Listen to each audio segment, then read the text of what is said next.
多谢雅心要开学啊，为了陪伴弱势学生解决学习的困难，高雄中学这个校友会甲教育基金会合作推动拔尖计划送册活动，和全台湾教会国中、高中职708学生，每一个人会使家己捐2400块的参考册，和厝内省未少开销。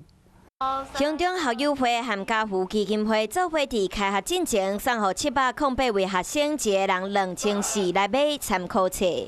都是以升学型或者是就职技职的方面的一些参考书目为主。 目前读屏东高中3年的叶东奥真珍惜这份买册金，另外还有台向上高中的林东奥嘛真感谢。都把它拿来买参考书，就是为了做今年国3要准备会考的准备。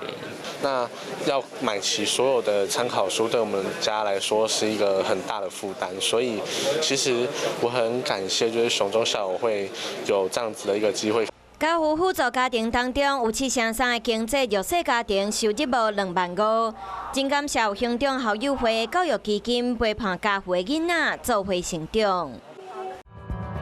想要获取更多新闻资讯，想要看到主播最新的动态，赶快订阅华视 YouTube 频道。